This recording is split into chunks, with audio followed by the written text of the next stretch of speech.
So my job's kind of building the brains of robots, and specifically trying to have robots to be able to know where they are, to know what's around them, what obstacles are around them, and know how they move through the environment. So think of it like you're going to a new city, you want to see where the buildings are and navigate your way to some goal. We're trying to teach robots how to do that on Earth, flying, underwater, going through caves. And it's my job to develop the software, the smarts in the robot, to enable them to do that. So I started in a similar position to a lot of you guys back at home, where I was interested in maths and science. I really liked understanding how things worked, and I wanted to try and apply that to solve problems in the real world. So that made me very interested in engineering. I also love space, I love Star Wars, and that made me want to do that in a realm where I'm doing engineering in space or in aircraft. And so I chose to do, after my high school, aeronautical space engineering at the University of Sydney. And I didn't know that much about space stuff, but the more I learnt as I was doing that degree, the more interested I got. I got more and more excited about space, about aerospace, that I decided to do another degree. So after your first university degree, you can do a PhD. And I did that in more robotics. I was interested in how we control things that fly around or in space. And after doing that, I had the opportunity to do an internship at the NASA Jet Propulsion Laboratory here, which is the NASA center that does a lot of robotics. So they put robots on Mars, around other planets.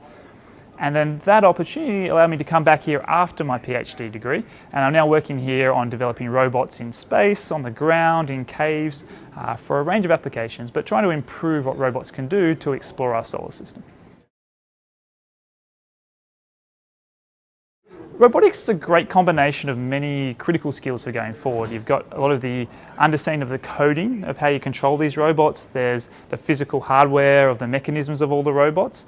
But also, to build these robots, you have to work as a team. You have to combine different skills from different people and work together to make these systems of hardware, software, and also thinking about the logic of how you control them to drive around. So they're good skills for whatever industry you're going to go into.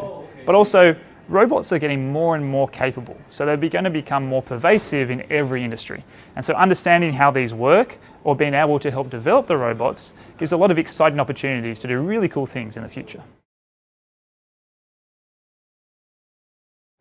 So I think from the teacher's perspective, it's good to understand that these skills are fairly fundamental to any industry. To understand computer programming, to understand robotics, because even if you're not developing robots or making robots, you're going to have to be interacting with them. It could be in the fashion industry, where you're designing a virtual reality system to be able to help people see how clothes might fit on them to get the right size. It could be finance, doing different types of programming to understand the markets. It could be art, where you're trying to communicate technology to people and you're using different types of software to create graphics. So whatever industry you're in this future world, you're going to have to understand robotics, understand STEM, understand computer programming.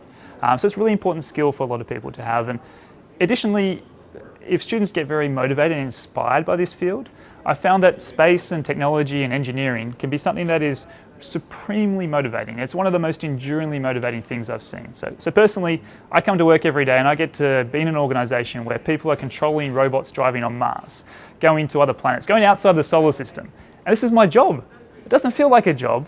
And I've got that for the rest of my life, where I don't feel like I have to work for a paycheck. I'm doing something I love, and I get to get paid to do that, and I can have that as my livelihood.